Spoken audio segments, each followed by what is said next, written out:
أعوذ بالله من الشيطان الرجيم بسم الله الرحمن الرحيم نحمده ونصلي على رسوله الكريم أما بعد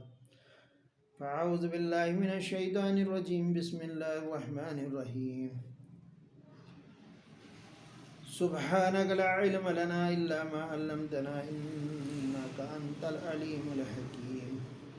رب اشرح لي صدري ويسر لي امری واحلل عقدۃ من لسانی یفقہوا قولی۔ میرے محترم بزرگوں اور دوستو، اللہ کا لاکھ لاکھ احسان ہے، کرم ہے کہ اس نے ہمیں یہ زندگی دی اور اس زندگی میں اللہ تبارک و تعالیٰ نے ہمیں صحت دی، اور صحت کے ساتھ ساتھ صحت کو بنائے رکھنے کے لیے بھی بہت ادویات پیدا کی، غذائیں پیدا کی، اچھے کھانے بنائے، ہمیں زندگی گزارنے کا سلیقہ سکھایا، اور اس سلیقے کو سکھانے کے لیے اللہ تبارک و تعالیٰ نے ہزاروں 1,24,000 کم و بیش انبیاء علیہ السلام دنیا میں بھیجے، اور کتنے طبیب بھیجے، اور کتنے طبیب اس دنیا کے اندر آئے۔ آپ دیکھیے ان طبیبوں نے ہمیں جو ہے کس قدر ہمارے اوپر رحم کرتے ہوئے ہمیں صحت مند رہنے کا طریقہ سکھایا، اور ایک ایک ادویات، ایک ایک چیز ہمیں بتلائی، اور بتانے کے بعد ان کے طریقے بتلائے کہ یہ آپ کے لیے فائدہ۔ ہم نے جو یہ ویڈیو کا سلسلہ شروع کیا تھا، یہ ہم نے دماغ سے شروع کیا تھا۔ آج اسی دماغ کے اوپر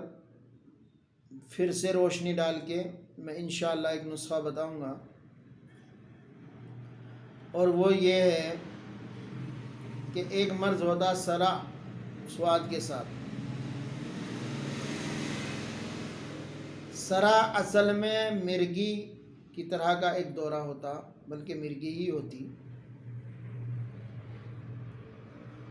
ویسے دورے بہت سارے ہوتے، اگر دماغ کے اندر ٹیومر ہو جائے تو بھی دورے ہوتے، کیونکہ رگیں دبنے لگتی، اور سرا کا بھی کچھ ایسا ہی مسئلہ ہے کہ جب رگوں کے اندر بلوکیج ہونے لگتا تو دورے پڑنے لگتے۔ سرا میں اور دوسرے دوروں میں فرق یہ ہے کہ سرا کے دوروں میں اکثر زبان کٹنے لگتی ہے اور زبان موٹی ہو جاتی ہے، تو پہچان آسان ہے۔ اس سے بچنے کے لیے اطباء نے بہت سارے نسخے ایجاد کیے، بہت ساری چیزیں ایجاد کی، مگر بہت سارے بہت مشکل الگ الگ طرح سے رہے۔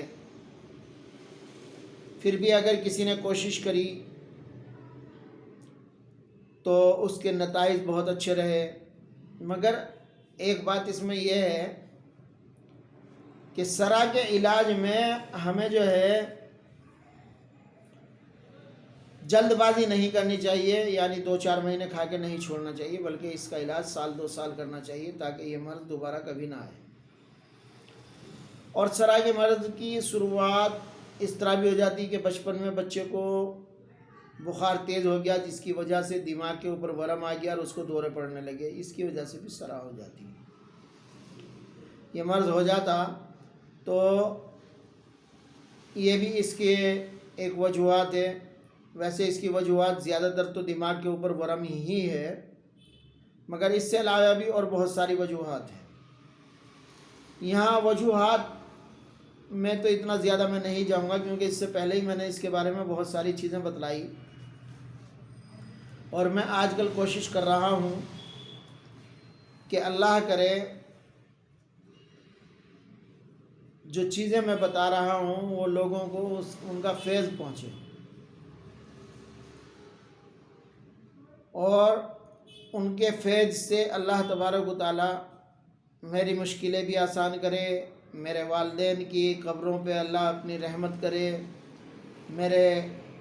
بہن بھائی دوست احباب رشتہ دار اللہ سب پہ رحمت کرے، اللہ میرے چاہنے والوں پر بھی رحمت کرے، اللہ ان سب پر جنہوں نے ان چیزوں میں حصہ لیا،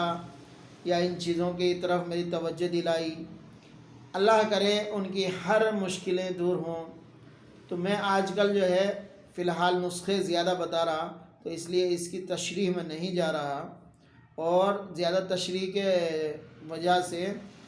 جو ہے بات نسخوں کی ختم ہو جاتی ہے۔ تو میں اول آپ کو ایک چھوٹا سا نسخہ بتلا رہا، جو میں آج بیٹھے بیٹھے بہت ذہن میں آیا تو لکھا، اور اس نسخے کو لکھنے کے لیے بہت آسان نسخہ ہے، بہت ہلکے اجزاء ہیں، اگر آدمی اس کو چاہے بنا لے تو یقین مانیے مرگی کا دورہ یہ سرا نہیں ہوتا، مرگی دور بھاگنی شروع ہو جاتی ہے۔ اس میں پوشت حلیلہ قابلی ہے، دیکھیے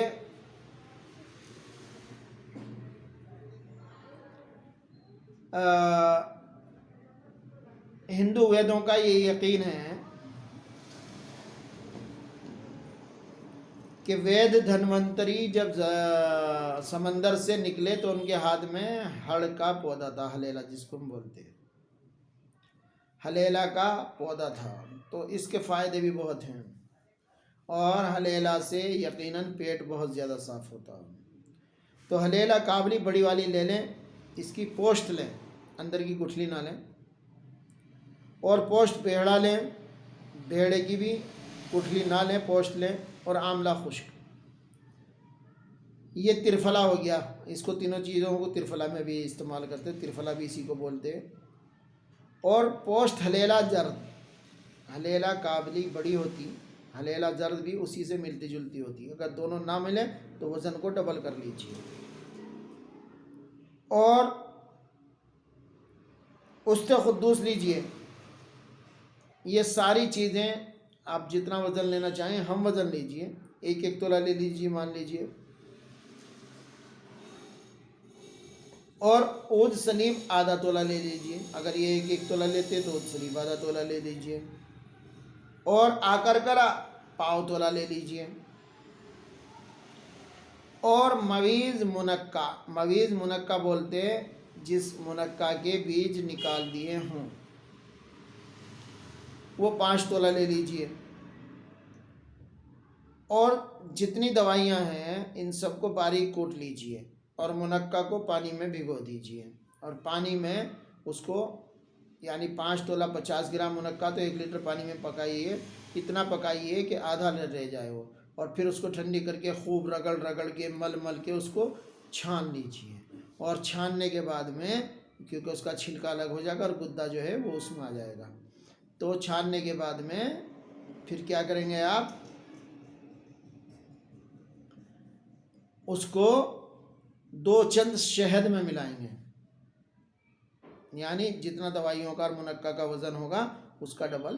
شہد ہوگا، تو شہد اور منقع کے پانی کو پکائیں گے، جب وہ پک کے قوام جیسا ہو جائے گا،